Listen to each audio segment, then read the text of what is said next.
वरहमतुल्लाहि वबरकातुह।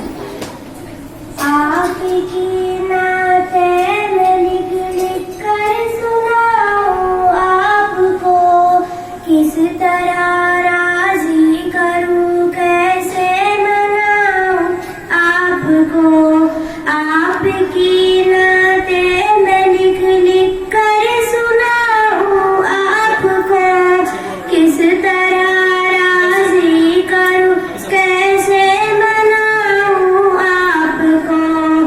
आपको राजी न कर पाई तो मर जाऊंगी मैं, छोटी छोटी किरचियां बनकर बिखर जाऊंगी मैं।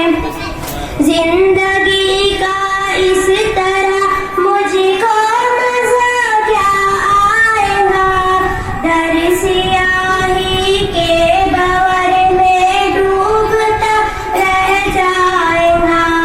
वास्ता दूं आपको मैं आपके हसनैन का, यारे गारे सरकार सिद्दीक़ कौनैन का। आप तो दुश्मन के हक में भी दुआ करते रहे, बेवफा लोगों से भी हरदम वफा करते रहे।